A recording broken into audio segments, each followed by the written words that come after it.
Hello students, welcome to the Spandan Academy, class 7th, subject science. We are reading chapter 7, part 3. Do fishes and butterflies also migrate like birds? क्या मछलियाँ और तितलियाँ भी पक्षियों की तरह प्रवास करती हैं? Did you know? क्या आप जानते हैं?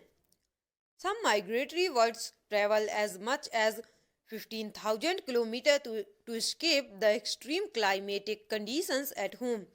Generally, they fly high where the wind flow is helpful and the cold conditions allow them to disperse the heat generated by their flight muscles. But how these birds travel to the same place year after year is still a mystery. It seems that these birds have a built-in sense of direction and know in which direction to travel. Some birds probably use landmarks to guide them. Many birds may be guided by the sun during the day and stars at night. There is some evidence that birds may use the magnetic field of the earth to find direction.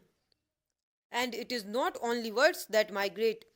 Mammals, many types of fish, and insects are also known to migrate seasonally in search of more hospitable climates.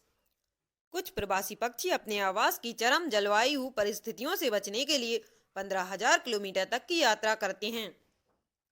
सामान्यतः ये अधिक ऊंचाई पर उड़ान भरते हैं, जहां वायु प्रवाह उड़ान में सहायक होता है। इस ऊंचाई की शीत स्थितियां उनकी उड़ान पेशियों द्वारा उत्पन्न ऊष्मा का विसरण आसान कर देती हैं। लेकिन आश्चर्य की बात है कि प्रवासी पक्षी बरस दर बरस एक ही स्थान पर कैसे आते रहते हैं। यह एक रहस्य है। ऐसा लगता है कि इन पक्षियों में दिशा का सहज बोध होता है और ये जानते हैं कि किस दिशा में उड़ना है। मार्गदर्शन के लिए संभवतः कुछ भूचिन्हों लैंडमार्क्स का उपयोग करते हैं। संभवतः अनेक पक्षियों को दिन में सूर्य और रात्रि में तारों से मार्गदर्शन मिलता है। इसके भी कुछ प्रमाण हैं कि पक्षी दिशा का पता लगाने के लिए पृथ्वी के चुंबकीय क्षेत्र का उपयोग करते हैं। केवल पक्षी ही ऐसे जंतु नहीं हैं जो प्रवास करते हैं। अनेक स्तनधारी जीव, अनेक प्रकार की मछलियां और कीट भी अधिक अनुकूल जलवायु की तलाश के लिए मौसमी रूप से प्रवास करते हैं। Number 2, the tropical rain forests. The tropical region has generally a hot climate because of its location around the equator. Even in the coldest month, the temperature is generally higher than about 15 degrees Celsius.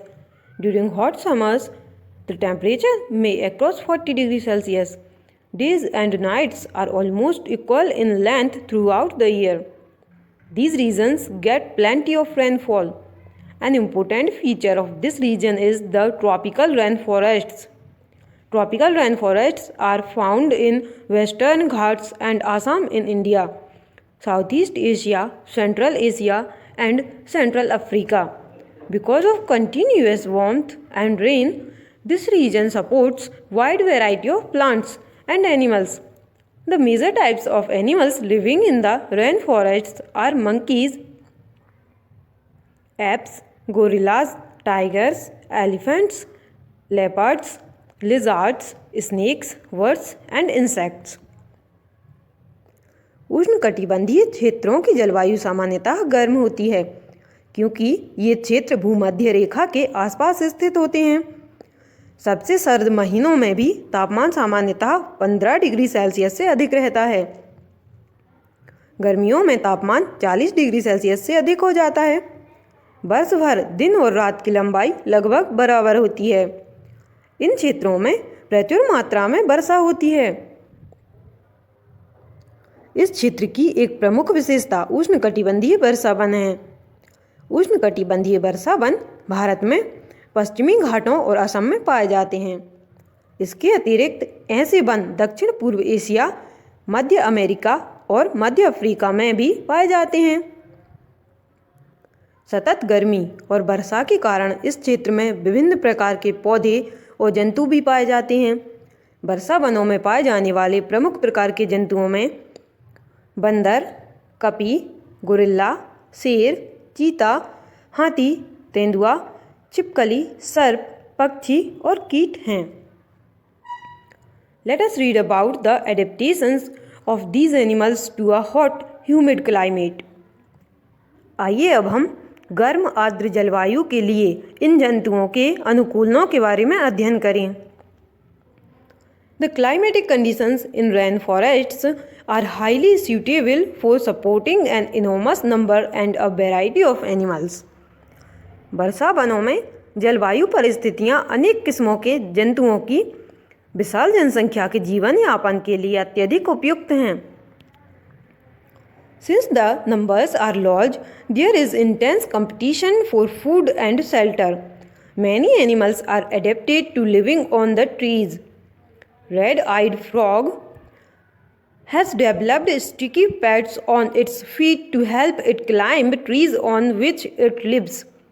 To help them live on the trees, monkeys have long tails for grasping branches. Their hands and feet are such that they can easily hold on to the branches. क्योंकि जंतुओं की संख्या अधिक होती है, अतः उनमें भोजन और आश्रय के लिए सघन प्रतिस्पर्धा होती है। अनेक जंतु वृक्षों पर रहने के लिए अनुकूलित होते हैं। लाल नेत्रों वाले मेंढक के पैर के तलवे चिपचिपे होते हैं, जो उन्हें उन वृक्षों पर चढ़ने में सहायता करते हैं जिन पर वे रहते हैं। इसे हम डायग्राम 7.7 में देख सकते हैं। रेड आइड फ्रॉग मीन्स लाल नेत्र वाला मेंढक। वृक्षों पर रहने में सहायता के लिए बंदरों की लंबी पूंछ होती है, जो शाखाओं को पकड़ने में उनकी हेल्प करती है। क्योंकि इन वनों में आवास करने वाले जंतुओं में भोजन के लिए परस्पर स्पर्धा होती है।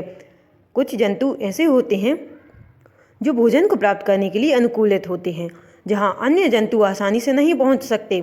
जैसे टूकन नामक पक्षी की लंबी बड़ी चोंच होती है, जिसकी सहायता से वह ऐसी शाखाओं में लगे फलों तक पहुंच सकता है जो बहुत कमज़ोर होती हैं और उसका भार नहीं सह सकती, किंतु लंबी चोंच के कारण वह उन पर पहुंच जाता है। Many tropical animals have sensitive hearing, sharp eyesight, thick skin and a skin color which helps them to camouflage by blending with the surroundings. This is to protect them from predators. For example, big cats, lions and tigers have thick skins and sensitive hearings. उष्णकटिबंधीय वनों में पाए जाने वाले अनेक जंतुओं में सुनने की संवेदनशील शक्ति, तीव्र दृष्टि, मोटी त्वचा और ऐसे वर्ण रंग की त्वचा होती है जो उन्हें आसपास के क्षेत्र के साथ मिलकर छद्म आवरण करने में सहायक होती है और उनकी परभक्षियों से रक्षा करती है। जैसे बिलाव परिवार के जंतुओं शेर और चीता में मोटी खाल होती है तथा उनकी सुनने की शक्ति संवेदनशील होती है।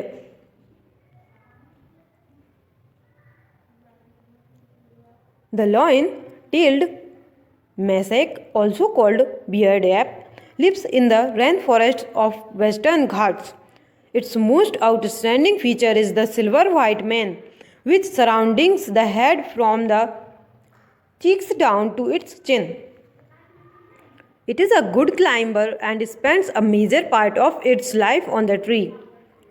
It feeds mainly on fruits. It also eats seeds, young leaves, stems, flowers and buds. This beard ape also searches for insects under the bark of the trees. Since it is able to get sufficient food on the trees, it rarely comes down on the ground.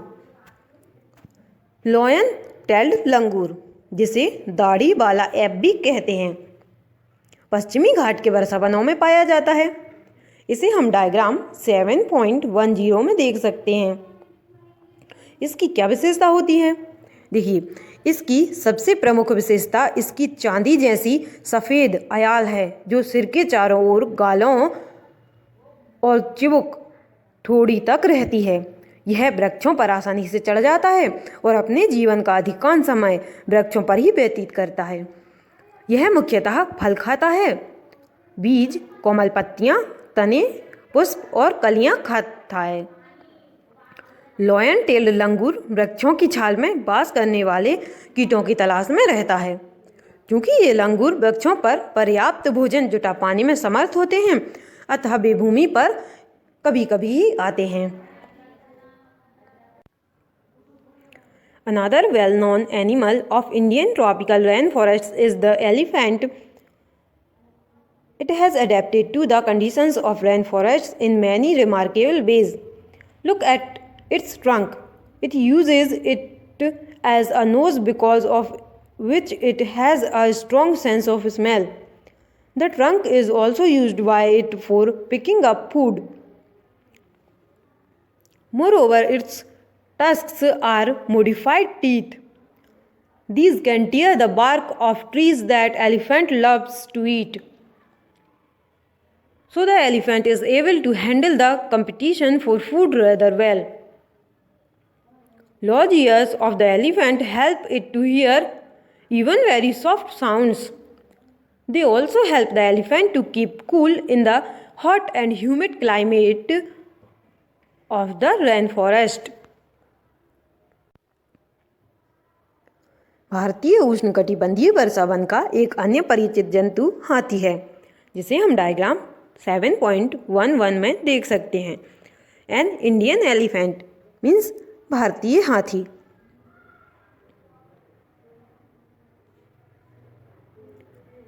हाथी अनेक प्रकार के वर्षा वनों की परिस्थितियों के लिए अनुकूलित हो गए हैं। इसकी सूंड को ध्यान से देखिए, जिसका उपयोग वह नाक के रूप में करता है। लंबी सूंड से इसकी सूंघने की शक्ति बहुत अच्छी होती है।